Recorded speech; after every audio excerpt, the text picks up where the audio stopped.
جہاں تک ہے کہ ہم ہندوستان سے آئے، میں 1948 میں 17 اکتوبر کو اپنے خاندان اور دوستوں، تقریباً 250 لوگ تھے، ان کے ساتھ کراچی کے بندرگاہ میں اترا۔ 6 بہنیں، 4 بھائی، نانا نانی، اماں ابا، پرنانی، ماموں، ان کے بچے، ہمارے دوست، ان کے بچے، اونٹ گاڑی میں بیٹھ کے جگہ ڈھونڈ رہے تھے کہ کہاں جائیں۔ جمشید روڈ پہ ایک زمین لے لی اور نظام الدین سن سے خیمے لے کے ہم نے خیمے لگا لیے۔ میرے نانا اول تعلقات تھے حیدرآباد کے، جو کمشنر ہوتا ہے، ان سے سرکار نے کہا کوئی بھی گھر پہ قبضہ کر لیں، انہوں نے گھر کسی اور کا ہے، تالا لگا ہوا ہے، ہم نہیں قبضہ کر سکتے۔ کیا بات ہے، کیا بات۔ تو ہم لوگ خیموں میں رہے اور بڑے اطمینان سے رہے، کیونکہ کوئی خواہش نہیں تھی۔ انسان تباہ جب ہوتا ہے جب خواہشات شروع ہوتی ہیں۔ کتابیں لے کے آئے تھے، 10,000 کتابیں ساتھ تھیں۔ نانا داغ دہلوی کے شاگرد تھے۔ میری والدہ کا نکاح نامہ جو ہے اس پہ جو گواہ ہیں اس پہ 3 نام ہیں، مولوی عبدالحق، جگر مراد آبادی اور مولانا مودودی۔ تو میرے نانا کے سب دوست تھے۔ اس شہر نے بہت کچھ دیا ہم کو۔ اس وقت مجھے سب کا نام لینا چاہیے تھا۔ الطاف صاحب جب کراچی میں تھے تو ان کا نام لے کے پروگرام شروع ہو سکتا تھا۔ اب رابطہ کمیٹی سب کا نام مجھے لینا پڑتا ہے، تو اس وجہ سے میں نے بغیر نام لیے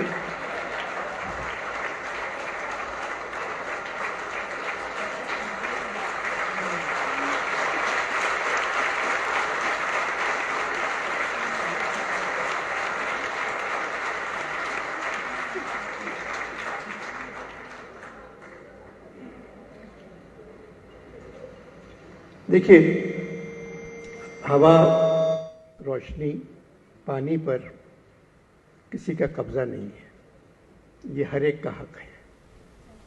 یہ حق ہم کو ملنا چاہیے۔ یہی حق نہیں مل رہا ہے۔ پانی مل جائے، اگر پانی مل جائے تو شاید ہم ڈوب کے مر جائیں، مگر یہ کہ یہ چیزیں شہر کو 3 کروڑ کی آبادی ہے۔ اسد صاحب میرے ساتھ تشریف رکھتے ہیں۔ اب اگر مردم شماری کی جائے سندھ کی، کراچی کی، تو خدا کے واسطے صرف مردوں کو نہ گنیں، عورتوں کو بھی گنیں۔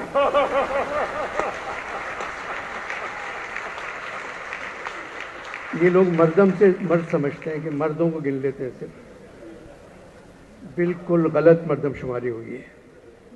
اس شہر کی تعداد دیکھیں آپ، اب بڑھتی جا رہی ہے، بڑھتی جا رہی ہے۔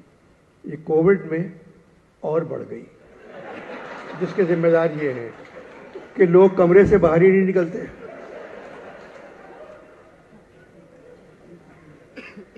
مگر اللہ کا کرم ہے، رحم کرے گا اس شہر پہ۔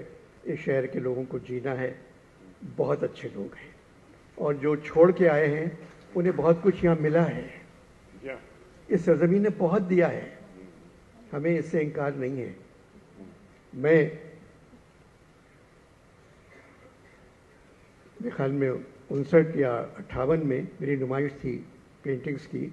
میں صدر میں بوری بازار میں ٹائی بنا کے اور کفلنگز بنا کے بیچتا تھا۔ میں جب 50-50 کر رہا تھا ٹی وی کے اوپر اور شوشا، میں بس سے جاتا تھا، نہ میرے پاس موٹر سائیکل تھی، نہ میرے پاس گاڑی تھی، مگر مجھے کسی بات کا افسوس نہیں ہے